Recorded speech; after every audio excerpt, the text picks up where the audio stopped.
a message that it's not typical for me to give. I typically don't do these type of messages, but it's been in my heart for a long time, and I just needed to put it out there. And it's the first sermon of the year, so I guess there's an urgency when what we're going to talk about. I want to pray before we start. Just bow your heads for prayer. Dear Father in heaven, thank you for the opportunities you give us, the openings, and as we looked at different things in your word, that we can feel the need to prepare ourselves this year to be closer to you. Be with this place, this temple that you have allow us to come here. May your angels protect us, and that we can see you clearly and fully. In Jesus' name I pray. Amen. Okay, it's the return of Jezebel and Ahab. And the Bible is interesting because you can piece stories, and there's so much depth if you decide to research and dig in. In the new year, I have to say that there's something very important to do. And I was not aware of a country life before. So, I mean, I'm not like in the country, but it's more than in the city where I used to live, which is all concrete. And I have learned that it's very important to prune your trees, to kind of just, cut the weak branches out, and so that the tree and the fruit can grow stronger. And I would suggest that we should probably dedicate this year to do that. Kind of cut anything that just don't allow you to see God more clearly. I mean, it could be anything for anybody. But if you see that there's something that spends more time, that you spend more time and more energy, than searching a relationship with God, we should probably cut it so that we can get stronger fruits in our lives. That is the summary or the objective of my message. Okay, and by the way, I don't have any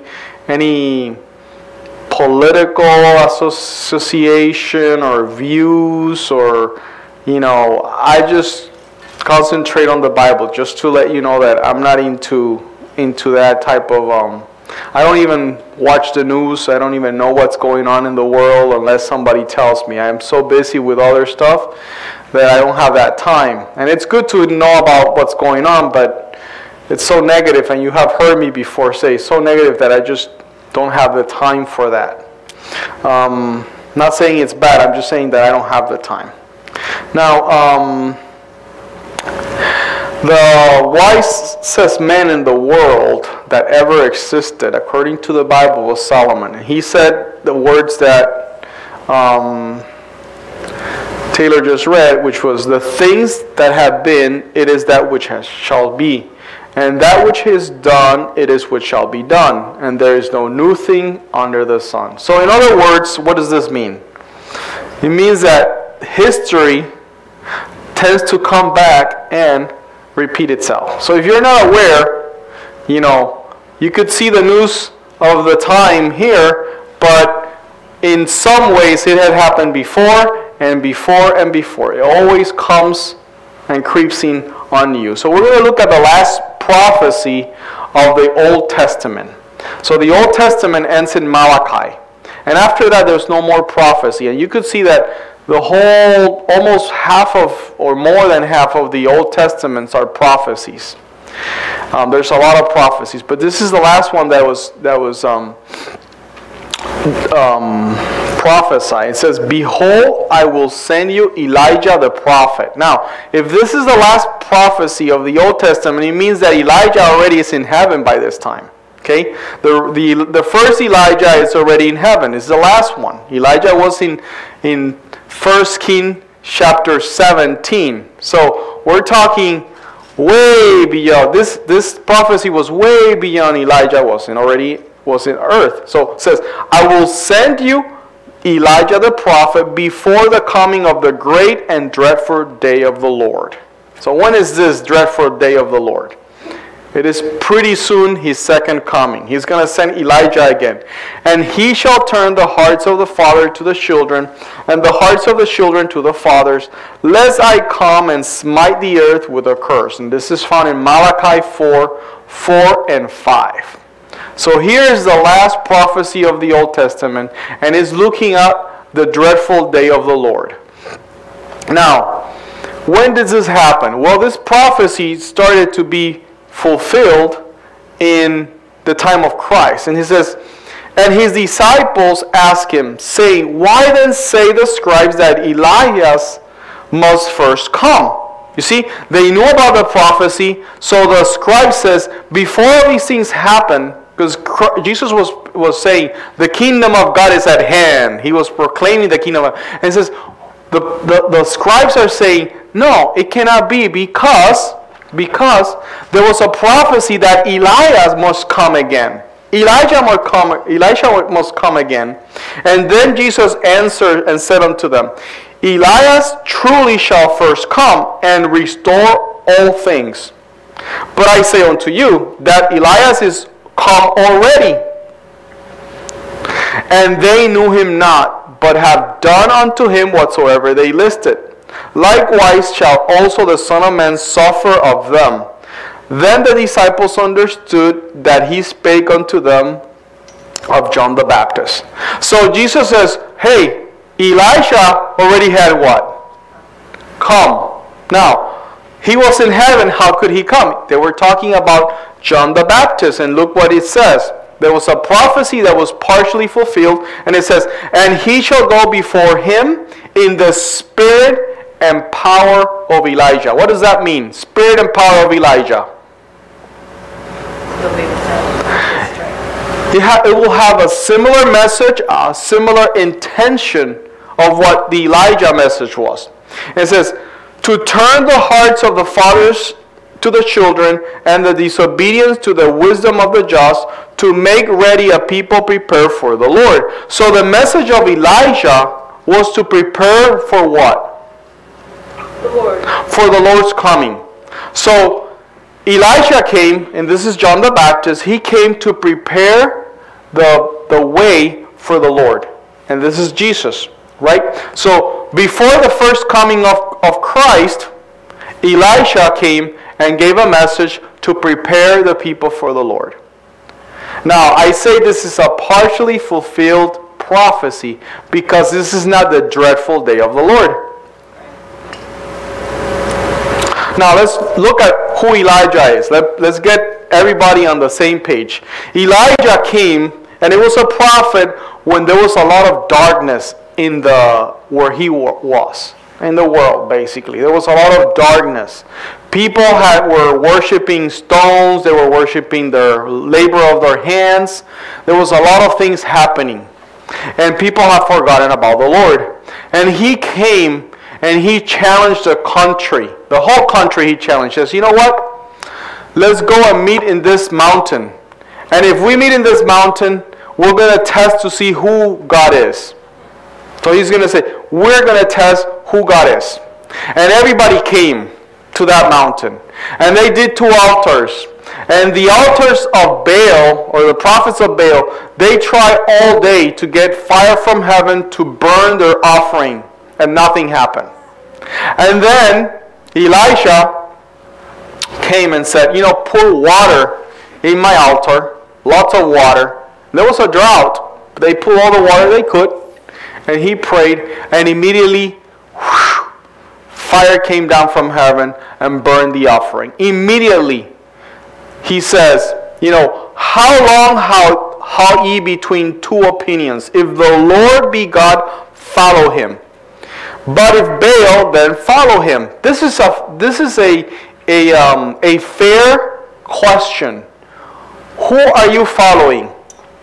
If the Lord is God, then follow him. And the manifestation was clear that the Lord was God. And he burned that altar and that offering. And everybody what? Worshiped God at that moment. And he destroyed all the prophets of Baal that day. But then after that happened, that same day that happened, something happened. Jezebel, and this is found in 1 Kings 19. You could read it. I'm not going to go into all the story. You could read it at home. This is a very nice, interesting story. 1 Kings 19, verse 2, she says, I'm going to say that if I am alive tomorrow and he is alive, something is wrong because I'm going to kill him. And she said, I'm going to set to kill this man Elijah. So as soon as she said that, Elijah heard what she said and he ran. He fled for his life. He ran and ran and ran and ran and ran and ran. And when he got to a place far away from that queen, he immediately said, all the commotion, all the preaching, all the saying that I had and all the miracles for nothing. Now I'm just going to get killed. And he got depressed. He felt very depressed, afraid and depressed. Imagine, after all that powerful manifestation, he felt depressed and afraid. This is the prophet of the Lord, Elijah. Now, all these things, I'm just laying foundation. You're going to see, just remember these things as we go, because there's a lot of things that we're going to construct from here and build on something more realistic to our time here, okay? Now, who was this Jezebel? Well, she was the queen, and she was the wife of Ahab, the king Ahab. And this is 1 Kings 16:31. It introduces the king Ahab. And it says, and it came to pass, as it had been a light thing for him to walk in the sins of Jeroboam, the son of Nebat, that he took to wife Jezebel, the daughter of Ethbaal, king of the Sidonians, and went and served Baal and worshipped him. So this wife that he took was not part of the Israelites. Now Ahab took the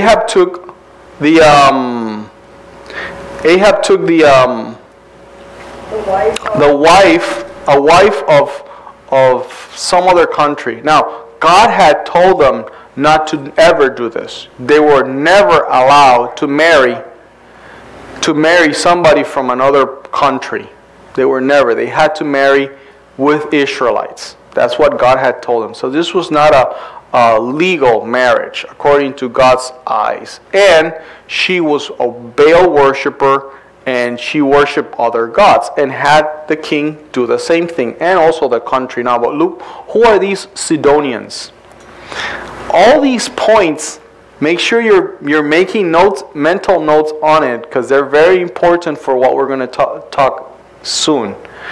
See, the Sidonians also, and the Amalekites and the Maonites did oppress you, and ye cried to me, and I deliver you out of their hands. Judges 10:12. These Sidonians were oppressors of God's people. So basically, it means that the king married from the enemy side. That is kind of like a big blow to God. They were oppressing God. I mean, his children, the children of God. They cried out, he restores them, and they always were enemies of God. And then the king goes blatantly and goes and marries the enemy. And it was just really bad for the people. Now, this marriage didn't produce good fruits. Look what had happened. Jezebel caused the king to worship Baal. It says, then also that burned incense unto Baal, to the sun and to the moon and to the planets and to all the hosts of heaven. 2 Kings 23:5. So this lady didn't only worship Baal, but this Baal worship was sun worship. Now, when it was my first spring for a long time, I had a first spring here in the United States. I was in the university in Indiana, and I never seen anything like it, because I grew up in Puerto Rico, which is warm all the time. There's the leaves never fall. Tell you. So you never see if you see a tree without leaves, is dead. You know. So I never seen that before. Well, I've seen it before, but I, experienced the growth and the new life. It was beautiful. Spring is beautiful. It's a beautiful time. You hear the birds chirping and everything. I come out of a class. I was in university and coming out of a class. And that day was like 70 something. And then I see all these people laying on every corner of the university that you can find, just like that on the sun. And then that's what's going on, is they're sun worshippers. The first time I heard that expression. But they were really, enjoying the sun. It was pretty interesting to see, because I never seen anything like that. So she worshipped Baal, but she was basically worshiping the sun and the moon and the stars and everything. Now, let's look at the spirit of Jezebel. This is going to be very important to pinpoint this, because we're going to see that the Elijah message had to be given again before the dreadful day of the Lord. And who Jezebel is very important. So let's look at her spirit. It's a story that shows her character. Very, very good. It is the story of the king. The king is looking out his palace and he sees a vineyard. And wow, what a beautiful land. It's all taken care of. It's very good. And he looks at it and he says, man, I really want this place. So he says, you know what, I'm going to talk to the owner of this land. And he went, and Ahab spake unto Naboth. Naboth was the owner of this land.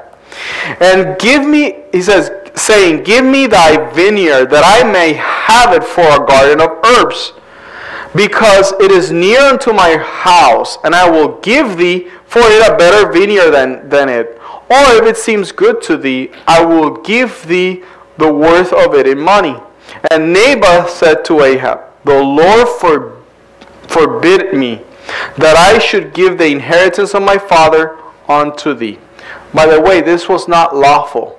The law of Moses didn't allow you to sell the property that was inherited by your fathers. You cannot do that. Unless you were a slave, then you could do that. So he was following the law by not selling it to the king. But the king had forgotten everything about laws and God and everything. He asked for it. So when that happened, he went and he was so depressed. The king was like, oh, and he lay there on his couch and he didn't want to eat anything. He was just, he wanted to die because he wanted that land so much. And he wasn't, he was denied of something. He was like a baby, like a child king. Well, look what happens with Jezebel. And Jezebel his wife said unto him, dost thou now govern the kingdom of Israel? Are you the king? For real? Is this you the king? Arise and eat bread, and let thine heart be merry. I will give thee the vineyard of Naboth the Jezreelite. So she wrote a letter in Ahab's name. Follow again. She wrote a letter. Jezebel wrote a letter in whose name? Ahab, the king's name. And what did she do? She put a seal. Was she allowed to do this? No. Only the king could do this. So she faked the king's authority, and she also used a seal that was not her authority to do. And sent letters unto the elders and to the nobles that they were in the city dwelling with Naboth. So she sent a letter and she says, you know what? I'm just going to make a story up and accuse this guy of something, and then we'll just get the land. We'll put him in jail, we'll kill him, we'll do something with him, and we'll just get the land. That's were her motives. That was the spirit. And here's what she did. This story is in 1 Kings 21, chapter 21. You read the whole chapter and you can see the story in detail. Here's the spirit of Jezebel. She accused Naboth and she accused him of blaspheming God and blaspheming the king. Two things. What did she accuse him of? Blaspheming God and the king. That was the accuse. It says, in verse 9 to 13 says, and set two false men, son of Belial. Belial is the devil, before him, to bear witness against him. False witness, mind you, saying, thou didst blaspheme God and the king. So now, she says this thing, and now they stone this man. They put a jury out there. They these clowns come and say, yeah, he blasphemed God. I heard him blaspheme. Two of them, because you needed to have two witnesses. He blasphemed God and the king. And they went and stoned the guy and killed him. And that's how he got the land. Now, Elijah, God told him, go talk to these people. And he went and talked to the king. He says, you're going to die. You're going to die because of what you did. He freaked out and he says, oh my God, forgive me, God, for what I did. I don't want to die. So God forgave him. God forgave Ahab many times. And this one he forgave him and extended his life because he was sorry of what he had done with Naboth. Now, the story is that anyways, God tried with Ahab so many times until he couldn't try no more. And he died. He was killed. But Jezebel was the queen still, and there was this guy called Jehu.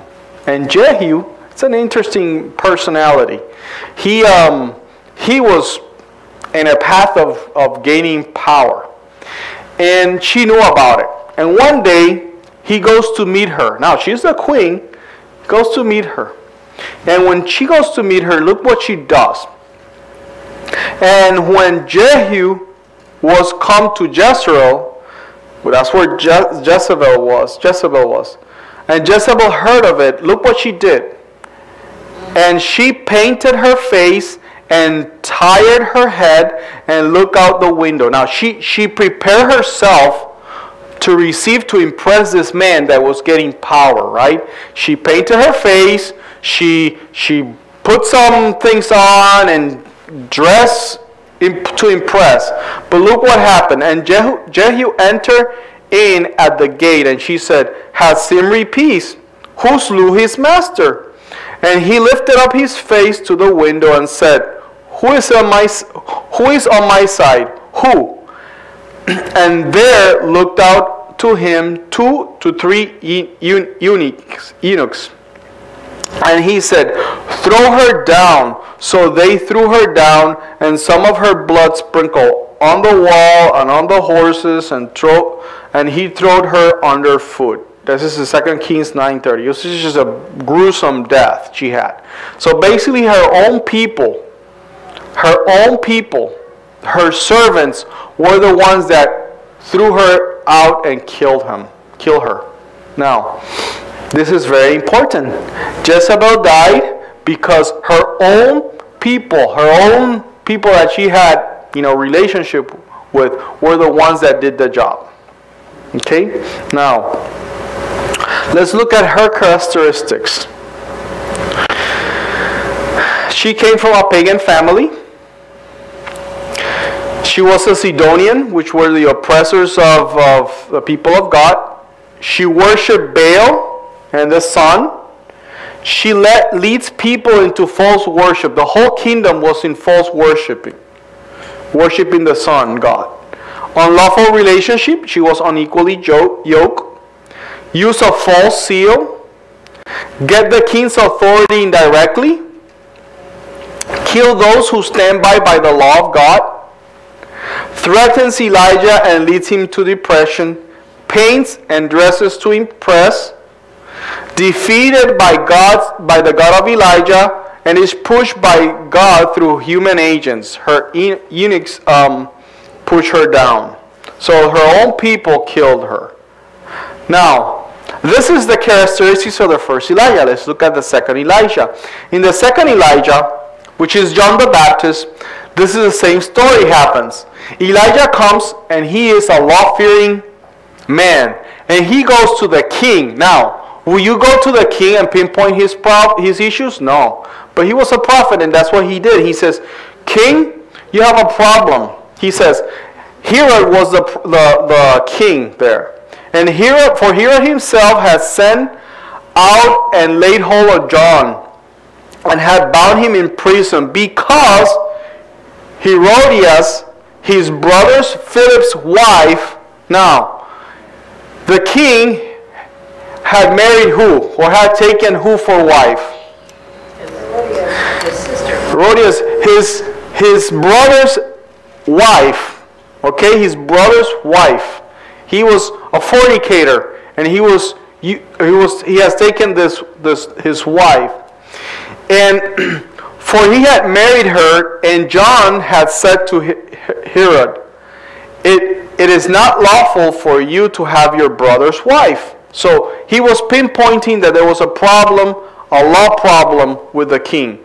And Herodias held it against him and desired to kill him, but she could not. Now, she was planning these things out. She was not like, oh, the king just took me for wife. She wanted that position. She wanted to be the wife. She probably was the one that enchanted the king so that he could take her for his wife. But she hated John. Why? Because he was calling her out. Yeah, it was calling her out. And it happens that one day the king makes up a party, a big party, and he invites all these subjects and all these important people to his party. And during the party, the daughter, and now this is important, the daughter of Herodias started dancing, and she dances beautifully. And while she's dancing beautifully, the king, is like, wow, so impressed and so proud of his daughter, or the daughter of his wife, that he says, you know what? I'm going to give you the kingdom if you wanted to. Tell me what you want. Now, the king, he respected John. He didn't like John to tell him what to do or not to do, but he respected John because he knew he was a holy man. So he respected John. But you know what she asked? She says she went to her mother, and her mother wanted nothing else than to kill John. But she knew that the king didn't want to kill John because he thought he was a holy man. So she says, you know what, mother, this is important again. The daughter asked the mother, mother, what should I do? And what did she say? Bring me the head of John the Baptist. What a terrible gift. But that's what she wanted. Now, let's look at Herodias' characteristics. She was murderous, lawless, fornicator, and a harlot, had a daughter. She was in an unlawful relationship. Yes, she was unequally yoked. In bed with the king, unites with her daughter to kill John. There's a unity between the mother, the queen, and the daughter to kill John. After the mother and daughter unite, who execute the decree to kill John? The king. Got to the king authority through her daughter. So she through her daughter, she got to the king. She couldn't get to the king because she had asked the king to get rid of John, but the king would not. But through her daughter, she was able to get success. The daughter got advice from the mother into what to do, and her union led to persecution of a holy man. Now, there's two persecuting women and two Elijahs right now. The first persecuted woman was Jezebel, and this is just a representation of Jezebel. Pagan family, unequally yoked, worship Baal, represented by the sun, and lead people into false worship. She was a Sidonian. Used false seal, unlawful relationship with the king, paints her face and dresses to impress, fornicator has a daughter, uses the daughter to accomplish her plans. After the union of the mother and daughter, the king execute her plan, got the king's authority through her daughter. Daughter gets advice from her mother in what to do. The union causes the saint to be persecuted, and accuses Naboth of blaspheming God and the king. Threatens Elijah and leads him into depression. Defeated by the God of Elijah, punished by God through human agents, her own people. So now, I'm just blending these two Jezebels. Okay? Now, let's look at not our time, the third Elijah, before the dreadful day of the Lord. And this is in Revelation chapter 2, verse 18 to 29. You could read. This is the message to the church of Thyatira. Look who comes up in this time in this church. And the angel of the church of Thyatira write, the Son of God, but I have few things against you, because you allow that woman Jezebel to teach. She's saying herself to be a prophetess, and cause my servants to go what? Astray, and to commit fornication, and to eat idol sacrifices. And I gave her time that she might repent of her fornication, and she did not repent. So now, in the times of the Christian era, the church of Thyatira allowed who? Jezebel to come in and lead the people astray. This is the fourth church, and this happens at 535 after Christ. So after the death of Christ, 538, it's when this church comes into the picture. And at this time, there's a persecution. The church starts persecuting anybody that is not following what they wanted to worship. All the reformers, every single one of them, John Wycliffe, Tyndale, Luther, Calvin, Thomas Cranmer, the Evangelical, in the 17th century, Bunyan, the translator of the King James Bible, Isaac Newton, John Wesley, the Methodists, Whitefield, John Edwards, everyone identified this Jezebel as the Antichrist, which was the papacy, the Roman papacy. All of these people. And she worships the sun, remember? Look at the sun worship. This is the Basilica of the St. Peter's Basilica in the Vatican. It's a sun worship. And look at this. In Babylon, there was sun worship. It is part of the British Museum. You can see the image of what they used to worship. You see the sun here? It is the same thing that it's worshipped by the papacy. Now, she leads to sun worship, to Baal worship. It says, what is Sunday, or the Lord's Day in general? It is a day dedicated by the apostles to honor the most holy Trinity, in memory that Christ our Lord arose from the dead upon Sunday, sent down the Holy Ghost on a Sunday, and therefore it is called the Lord's Day. It is also called Sunday from the old Roman denomination of Dies Soli, the day of the sun, to which it was sacred. So here is a demonstration of what the sun worship, how Jezebel was going to bring sun worship into the existence of the church. It says the church took the pagan, this is from a Catholic publication. The church took the pagan philosophy and made it the buckler of faith against the heathen. She took the pagan Roman pantheon, temple of all the gods, and made it sacred to all the martyrs. So it stands to this day. She took the pagan Sunday and made it a Christian Sunday. She took the pagan Easter and made it a feast we celebrate during this season. So the church started changing these things. And Jezebel was leading, remember, it was leading the country into sun worship. The sun was the foremost god. This is the same Catholic publication. The sun was a foremost god with the heathen. Balder the Beautiful, the white god, the old Scandinavian called him. The sun has worshippers at this hour in Persia and in other lands, and thus the pagan Sunday dedicated to Balder became the Christian Sunday sacred to Jesus. The sun is a fitting emblem of Jesus. So now,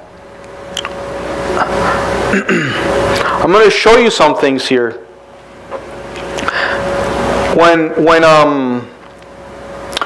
the Israelites were going to inherit the land, it is interesting. God says, okay, I want you, before you go into the land, I want you to do these particular things. And one of the things I want you to do is that when you go to these pagan houses, you're going to go to their houses, and they're going to become your houses now.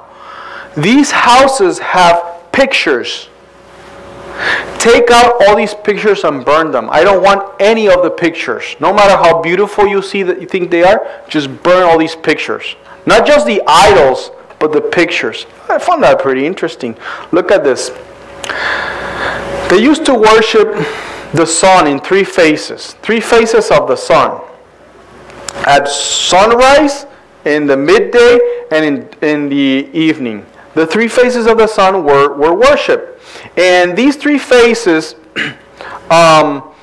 they formed these circles. And these circles formed like a triangle. It's called triquetra. And each triangle had a degree of 60-degree angle. A triangle of a 60-degree angle. It forms a 666, obviously. Now, this symbol that you see here, it is a symbol of sun worship. It is a symbol. It might not be very offensive, but here it is. This is a representation of the phases of the sun. Now, look at the mitre.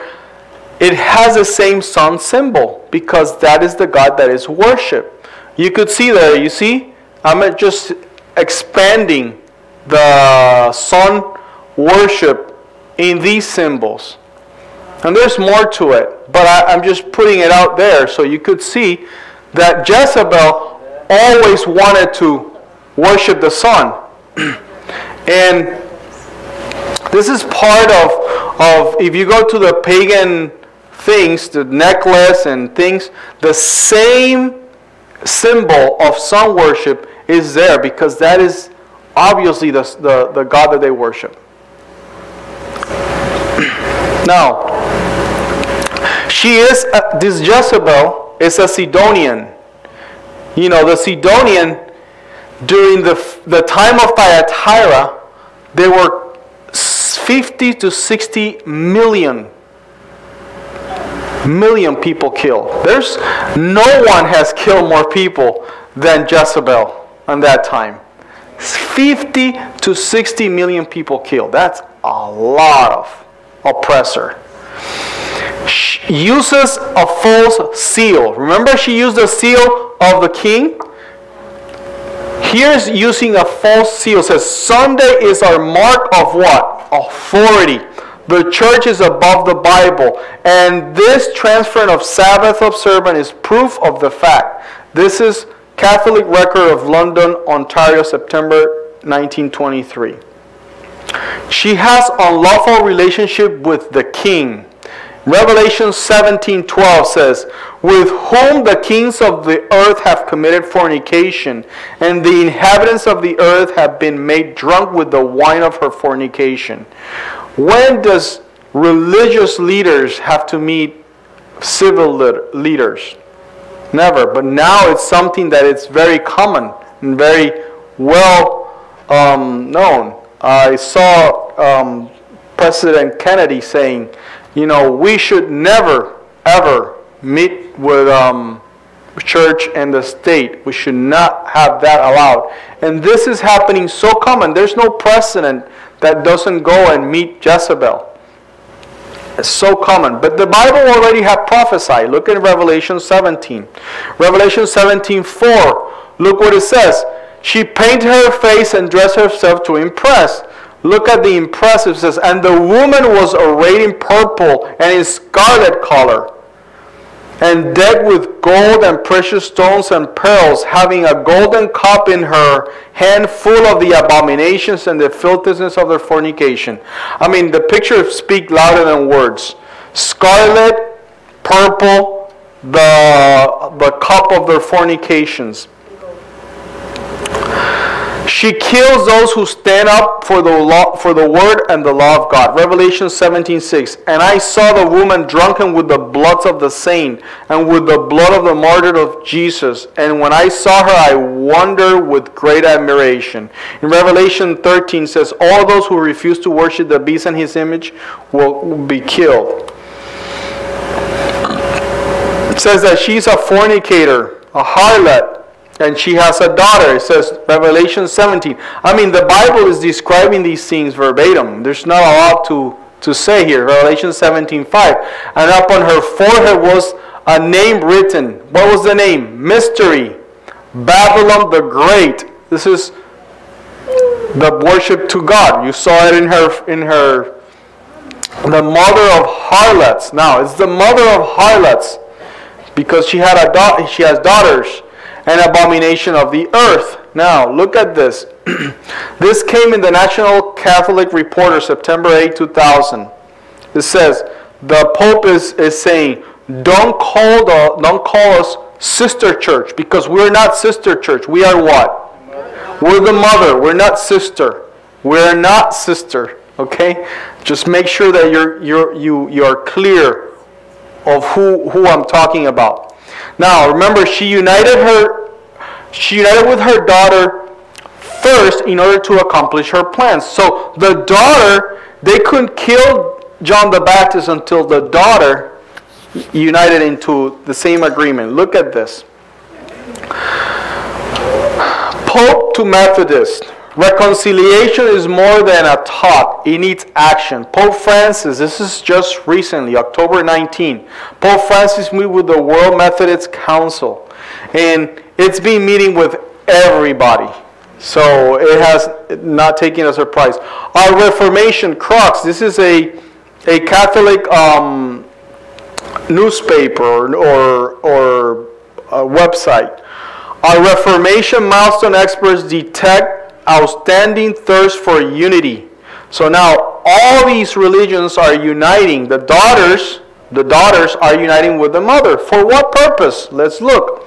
It says, Pope Francis right here, it says, I'm reading the comment here, it says, Pope Francis Wright hugs the president of the Lutheran World Federation, Bishop Munib Yunan, during the ecumenical prayer in the Lund Lutheran Cathedral, Sweden, Monday, October 31st, 2016. Francis traveled to secular Sweden to mark the 500th anniversary of the Protestant Reformation, a remarkably bold gesture given his very own Jesuit religious order was founded to defend the faith against Martin Luther's heretical reform 5 centuries ago. This was 17, not 16. But interesting. You know, Luther came up and said, this is Jezebel. And then the wound of the beast was healed.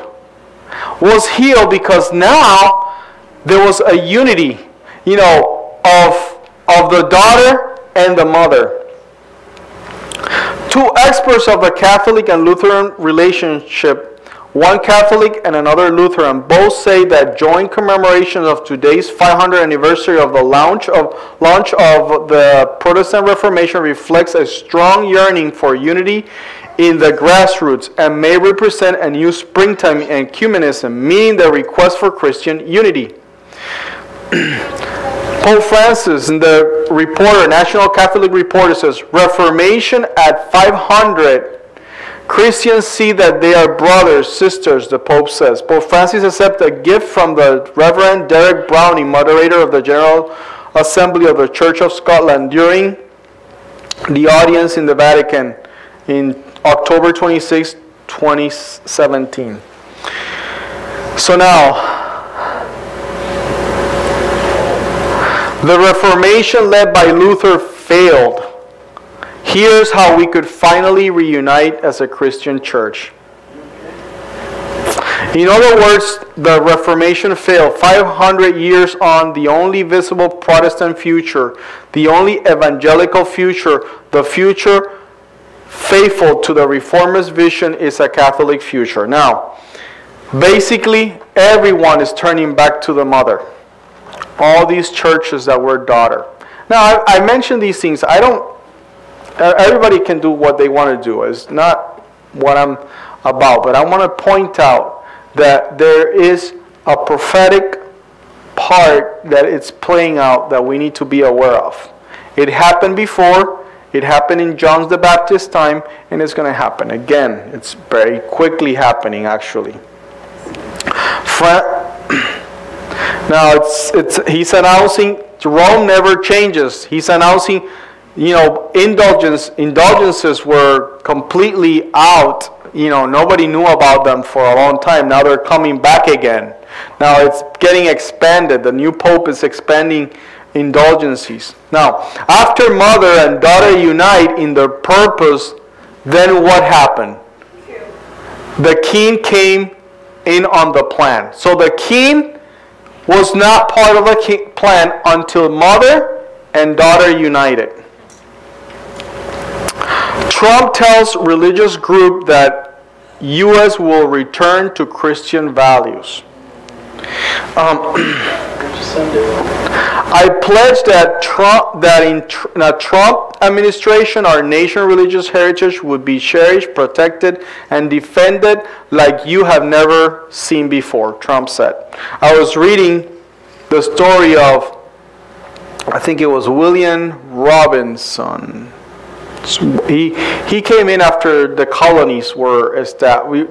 Well, people already had come. The colonies were not established. But he came to Massachusetts, and when he found out that the pilgrims that have come, escaping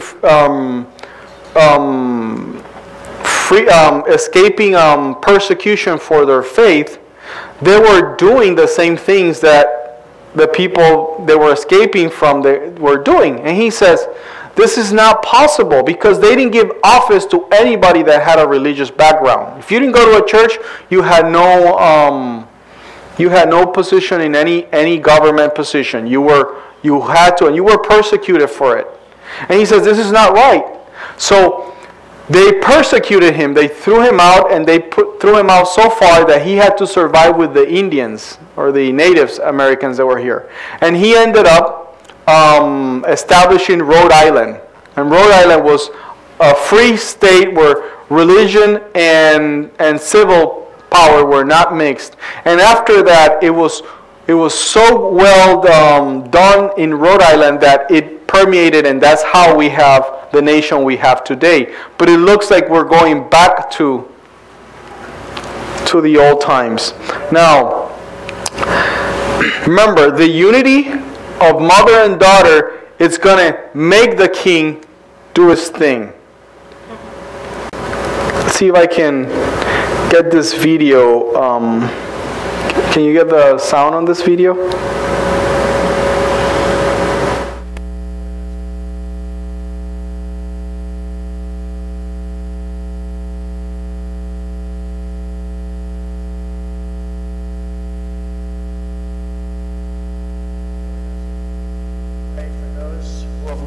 Family members and friends, and for those who are suffering from this great crisis. And I'm sorry, I'm gonna pause it for. This is the way the mother and daughter takes advantage of these things is through a natural disaster to a problem. This is how it all works out perfectly. Look at this. This is after Harvey. Look at this. Who have lost family members and friends, and for those who are suffering from this great crisis. And behind me, we have faith-based people who are highly respected, and especially so in their communities where they're not only respected, but they're loved. Evangelical leaders, Christian leaders, many people of faith. And I just want to thank you all for being with us today, because we're going to be signing a day of prayer, and that'll be on Sunday. It'll be a very special day, and I don't know when this was done last, but it's been a long time ago. Is that a correct statement? It's been a long time ago. Okay. So this is going to all of you.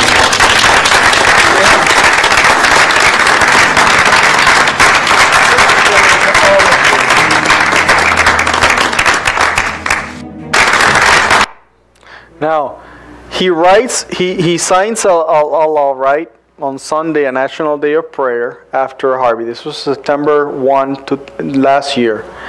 And it's so symbolic because he takes his legislative pen.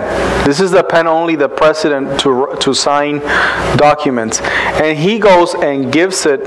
This is the power, the authority of the king, right? And he gives his pen to all the leaders there. All the leaders are just church leaders. And I found this is very symbolic. The person that takes a pen, it's a woman. And is dressed in scarlet color, which is just like, whoa. You know, it's interesting, the symbolism. But it's there, you know. There's a lot of things going on, and they're happening very quickly. Sorry. Now, the daughter got advice from her mother on what to do. Revelation 13:12. And he, the second beast, exercised all the power of the first beast before him, and caused the earth and them which dwell therein to worship the first beast, whose deadly wound was healed. I think this wound has been healed. Verse 15. Their union led to persecuting the saints. And he, the second beast, had power to give life unto the image of the beast, that the image of the beast should both speak and cause that as many as would not worship the image of the beast should be killed. Now, this ultimately is to give authority to Jezebel to do what she wanted to do. She accused Naboth of what? Of blaspheming what? God and who? And the king. This is in October 23, 2017, last year. To oppose God and Caesar would be a fundamentalist attitude. And we need to get rid of this fundamentalist attitude. Accusing of blaspheming who? God and the king. She threatens Elijah and leads him into depression. John almost lost his faith and said unto him, Art thou that should come, or do we look for another one? Matthew 11:3. This is what's going to happen pretty soon. For then shall be great tribulation, such as was not since the beginning of the world. That's in Matthew 24:21 and 22, Daniel 12:1, and Jeremiah 30:1-7. She is defeated by the God of Elijah, and she is punished by God through human agents that worked with her in the past. Look, Revelation 17, 16 and 17. And the 10 horns which thou sawest upon the beast, these shall hate the whore, and shall make her desolate and naked, and shall eat her flesh and burn her with fire. For God hath put in their heart to fulfill his will, and to agree, and to give their kingdom unto the beast, until the world of God shall be fulfilled. So there's going to be a time when the people, the kings that she has fornicated with, are going to destroy this religious power. Now, I want to read this from a book called Great Controversy. It says, when the leading churches of the United States, uniting upon such points of doctrines as are held by them in common, shall influence the state to enforce their decree and to sustain their institution, then Protestant America will have formed an image of the Roman hierarchy, and the infliction of civil penalties upon dissenters will inevitably result. Now, Rome persecuted for people that didn't believe like her. And it never changes. Never changes. So, couple things. Jezebel returns, and is returning very soon, if it's not here already. And I'm just giving this message so that we be alert and be on alert that we need to start pruning the branches that are not fruitful anymore in our lives, because things are happening very, very quickly. This isn't a matter of a couple months here. We're talking that all these things are happening exposed very quickly from September 1 to this month. I mean, it's just the last thing that Pope Francis talked to the United Nations. when was it? It's not too long ago. This same month. It says, one in front, it says, it is time that Europe come back to their Christian roots. Now, the Christian roots that they came were persecution roots. And it seems impossible to me at first, but when I'm seeing all these things in the Bible and all these things that you can build from them from the past, the same prophecy repeats. Nothing is new under the sun. We are at a time right now that we should be aware that this year should not pass by with ephemeral things, with looking after minute things that are of not importance. We should all be looking to think, he that overcometh, to him that overcometh, I will grant him to sit with me in my throne, even as I overcame, and I sat down with my Father in his throne. Revelation 3:21. I pray that we are all overcomers. It is not because of a lack of knowledge. You see, if the trumpet doesn't give a sound, who's going to get prepared for battle? We are the Elijah. This is describing us. We need to give a certain sound. We have family members. We have people that have not committed themselves to the Lord. And these things are coming very quickly. There's going to be no time for working your salvation and your faith in a time of trial. It's too hard. It's almost impossible. So I pray that not to scare anyone, but just to make you alert that there's a reality that we're facing, and we need to be on the alert. I have a lot of videos and a lot of things that you collect clips and information. If you have questions of what I said, I can gladly help, and we could set up a study or something. Okay, let's stand up for prayer.